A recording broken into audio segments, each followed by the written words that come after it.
कोकणातील प्रत्येक घडामोडींचे लाईव्ह अपडेट पाहण्यासाठी आताच कोकण कटा न्यूजच्या सर्व सोशल मीडियाच्या प्लॅटफॉर्मला लाईक, फॉलो आणि सबस्क्राईब करा.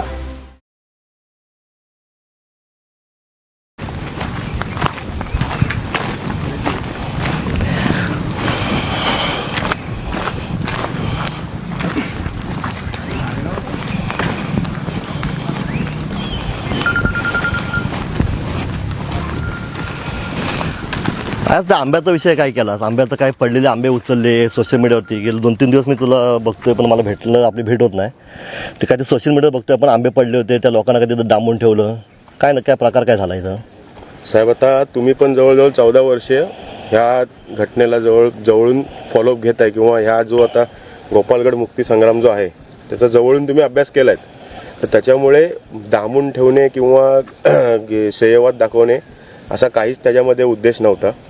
त्या माझ्या शब्दाचा विपर्यास केला गेला आहे आणि त्यातून सुद्धा जर म्हणजे जे हे आंब्याचाच वाद होता तो जमिनीचा किंवा काय नाही. आणि जी न्यायिक प्रक्रिया सध्या चालू आहे त्या न्यायिक प्रक्रियेला आमची पुरातत्व विभागाला जरी आम्ही पाठिंबा दिला आणि त्यानुसारच पुढची न्यायिक प्रक्रिया पार होऊन, असं तुम्हाला पण माहिती आहे इथे काय प्रोसेस चालली आहे. बरं, कसं आलं माहिती आहे, आता उर्वरित महाराष्ट्रामध्ये संतापाची लाट उसळली. बरोबर. आपण गेले 14 वर्ष तुझे वडील असल्यापासून आपण कायदेशीर लढा लढतोय. बरोबर. इथली वस्तुस्थिती काय ते आपल्या सगळ्यांना माहिती आहे. बरोबर. पण असं सगळं असताना तू जे काही तिथं वाक्य वापरलेस की बाबा हा गड माझ्या मालकीचा आहे, हे माझी खासगी प्रॉपर्टी आहे, हे तू हे असं बोलण्याचं काय कारण काय होतं? कारण तुला माहिती आहे की बाबा कोर्टामध्ये तू गेला होतास, कोर्टाने ते मान्य केलं नाही, तरी पण तुझ्या तोंडून वाक्य गेली आणि आता त्याचा प्रचंड संतापाची लाट पूर्ण महाराष्ट्रामध्ये उसळलेली आहे. म्हणजे असं बोलणं चुकीचं आहे ना. तुम्ही एक लक्षात घ्या, महाराष्ट्राच्या मातीमध्ये असले सगळे किल्ले, आपल्या सगळ्यांची भावना आहे की बाबा ते महाराष्ट्रातले सगळे किल्ले हे छत्रपती शिवाजी महाराज, छत्रपती संभाजी महाराजांचेच आहेत. आम्ही तर म्हणतो तुम्ही त्याचे गार्डियन होतात काही काळासाठी. आता आपण प्रक्रिया राबवतोय की नाही? आता आपली प्रक्रिया राबवली, तुमच्या ताब्यातून जाऊ सरकारच्या ताब्यामध्ये. आम्ही वैयक्तिक तुम्हाला कधी हे केलं होतं, वैयक्तिक कधी टार्गेट केलं होतं का? कधीच केलेलं नाही. किल्ला हा एकमेव विषय असा आहे की बाबा आमची सगळ्यांची भावना आहे की तो महाराजांचा आहे, छत्रपती संभाजी महाराज, छत्रपती शिवाजी यांचाच राहायला पाहिजे. त्याच्यात बाकी कुणाचा आमचा स्वतःचा पण नाही. सगळ्यांचा आदर झाला पाहिजे, सगळ्यांचा आदर. आणि आम्ही स्वतःकडे मागितले का किल्ले? आम्ही कुणाकडे मागितले? शासनाने ह्या सांगितले ना. इथली अंजनेची ग्रामपंचायत पण सक्षम आहे किल्ल्याचा सांभाळ करायला. ग्रामपंचायत स्वतःकडे मागितला का किल्ला? नाही मागितलेला ना.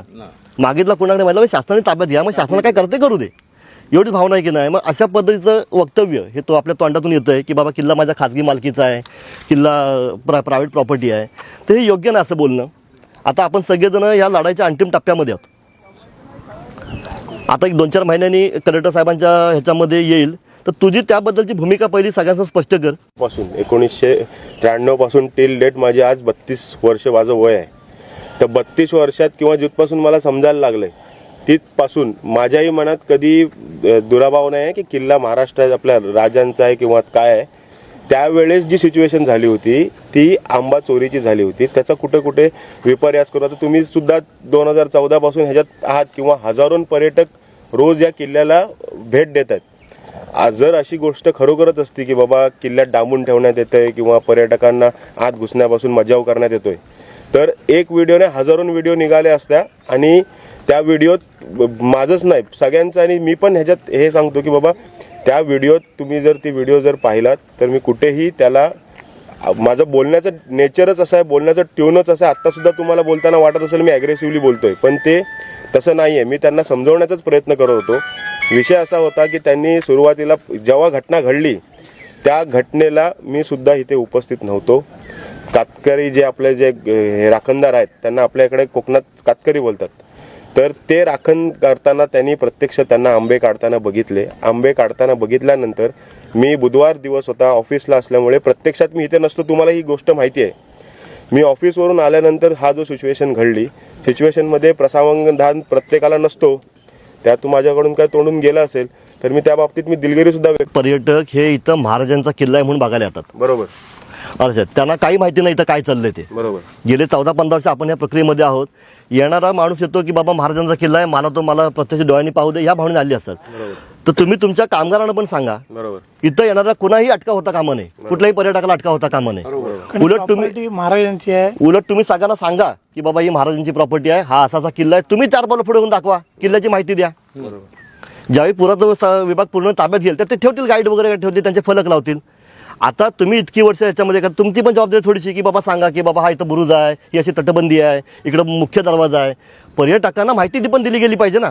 आम्ही काय 24 तास देऊन थांबू शकत नाही. हे तुमचं पण काम आहे. पण हा जो काय गदारोळ झाला सगळ्या तुमच्या एका वक्तव्यामुळे, त्याच्यामुळे आपण कुठंतरी सगळे मागे आलो या सगळ्या गोष्टीमुळे. आपला लढा हा कायदेशीर पहिल्यापासूनचा होता आणि याच्यापुढे कायदेशीरच राहील. बरोबर.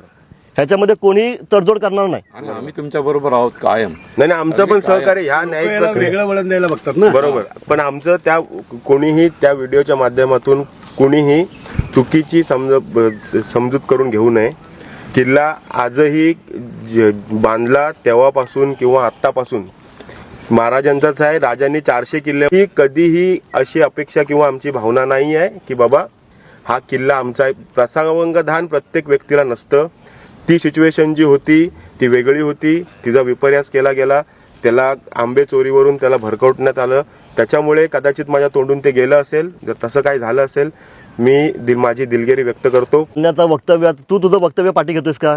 नाही वक्तव्य बघा ह्या वक्तव्याचा जो विषय आहे त्याची कायदेशीर सगळी हे चालू आणि वक्तव्याचा विषय जर राहिला- कायदेशीर बाबी मला पण माहिती नाही, तुला पण माहिती आहे. बरोबर पण तुझ्या एका वक्तव्यामुळे जर अख्खा महाराष्ट्राचं पेटून उठलाय बरोबर.